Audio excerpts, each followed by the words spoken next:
Alright boys and girls, we're going to go over my UI and my combat add-ons.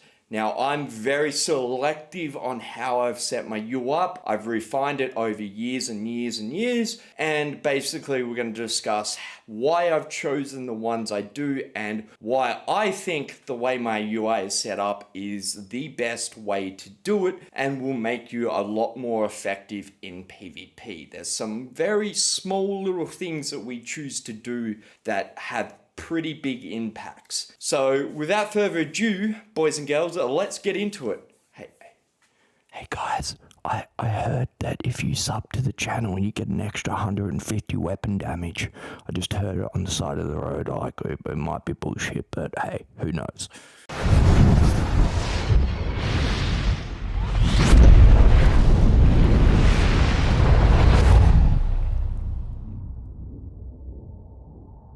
So you may look at my add-on and go, it's very clean and simple. How can it be that effective? And the reason why it's so effective, or part of the reason why it's so effective, is because of how clean it is. Now, the first add-on we're going to discuss is Azura's. Now, this is basically a UI mover. It allows you to basically move all the base elements of the game around. Now, Bandits does do this as well, but Azura lets you hide the keybind text and the weapon swap symbol and a few other little things, and has some PvE functionality as well. But primarily this is what I use to hide those things and move my skill bar and my health bar up on my screen. And what this allows me to do is have it in my line of sight. So if it's all the way down the bottom of the screen, I'm kind of fighting here, I've got to just glance down a little bit to see what's going on. Here, I don't. It's all in my line of sight. I can keep my eye on the Zerg while I'm paying attention to my skill bar and my health bar. Now, our skill bar is a lot more important than what most other people's skill bar is because of the next add-on, and that is Action Duration Reminder. Now, Bandits does have an option to do this, but Action Duration Reminder, in my opinion, does it a whole lot better. And this basically allows us to track our skills. And it has the added ability kind of to let you know that your skill has gone off, because the base game doesn't really give you any feedback as far as, like, besides visual cues on the actual game. But on your bar, it doesn't actually give you any feedback. So if you see the timer starting to tick down, you know the skill's gone off and you know you're good. This is really important for Aussie players too. But once again, as I said, our bar's been moved up. So we're primarily integrating our major buffs into our skill bar, because things like weapon damage buff, armor buff, our big buffs, our most important buffs, are primarily tied to our skills.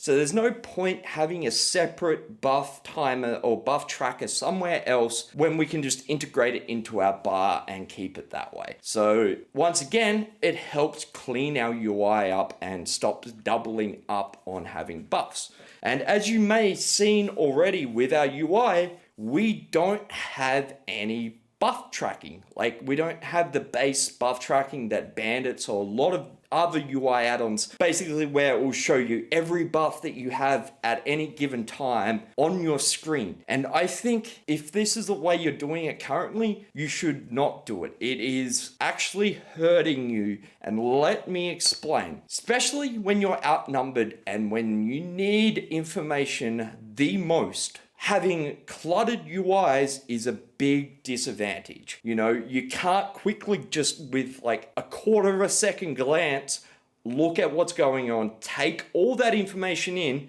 and then be able to act on it. So I use Action Duration Reminder along with the next add-on, which is buff timers. Now I use buff timers to fill in any other buffs that I may want to track. So the big ones that I normally do is like any gear sets. So if I'm running Rallying Cry, I'll set a Rallying Cry buff up. Reposit through CP, I'll set one up there so I can see when that procs. And basically it fills that gap or the void between running a full-on buff buff tracking versus how I'm doing it. Now, you may see other streamers or other content creators UIs where they've got all the damage and healing like ticks going up on their screen. They've got all their buffs, debuffs, all this information, and their screen is just cluttered with crap. Now, if they can look at you in the eye and tell you that they're taking all of that information in and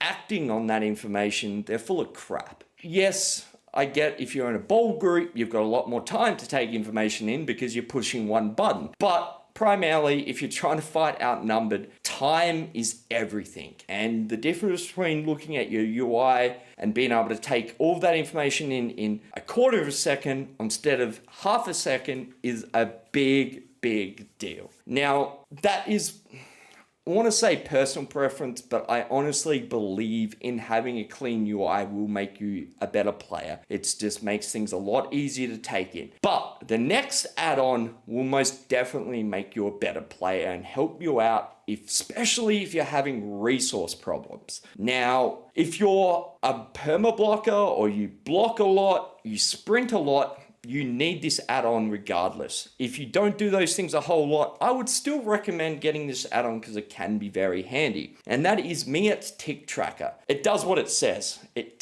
tracks your tricks. Tax your tricks. Fuck me. It tracks your resource ticks. I get asked about this one a fair bit as well. Most people don't think about it. They know their resources tick every 2 seconds, but I don't think they realize that it can be tracked in this way. So if you are sprinting, you can drop sprint for like a split second, get your resource tick, go back to sprinting. Same with block. You can perma block, drop block for a tiny bit of a second, and then put block back up. It will help you a lot with resource management. Even if you're sprinting, like trying to get to one place to another, drop sprint for that split second, get your resource tick. Now, the next add-on is also very, very simple. You're seeing the kind of where we're going with my UI. Everything is pretty simple, but plays a major role in how my UI works. And this is just a great visual indicator of the fact you need to heal. You need to fucking heal. And that is bloody screen. And once again, does exactly what it says it does. It puts blood splatters on your screen when you start to get low on health. Now you can customize this. You can have it come in at 50%. You can have it come in at 70%. You can have it really aggressively come in. You can set how opaque it is. So in that sense, it is very customizable. But once again, this is just a very good kick in the butt saying you're dying. Your brain sees it, you know what's happening, you can react to it without thinking about it. So they're all the major ones I use besides Bandits. Now, Bandits UI is a great all-in-one. It does a lot of the things that we've talked about in the other add-ons in one add-on. And if you like the way Bandits does it over, say, Action Duration Reminder, that's fine. I would suggest giving these a go and a try. But primarily with Bandits, I'm using it for the mini-map and for the health. So how I have the health stacked like I do, I basically go through and turn the buffs off and all of that stuff is just off. Enemy debuffs is off. I think it's just pointless. I don't need to be told that they have major breach on them. I know if my skill's up or I just hit them with whatever, I know they've got major breach. And that's kind of the theme too with a lot of things. If you know that you're around guards, you probably got guard debuff on you. So I don't necessarily feel like I need a buff to tell me that. And if you're the player that can't tell that, you're probably not the kind of player that can take in bucket loads of information with all the debuffs anyway, so it's not going to make much difference. All right, boys and girls, I feel like that is it. Let me know in the comment section. Obviously, there is tons more add-ons. But as I said, my theme for my UI is clean, easily readable. It isn't overly resource intensive. It's just really simple. It has everything I need without any of the junk and unnecessary stuff. Now, if you're more of a group player, there is definitely great group add-ons. Let me know in the comment section if I should cover some of them in the next add-ons video. But as always, boys and girls, if you have any questions, stop by my stream one day, and I love yous all. I'll catch yous in the next one. Peace.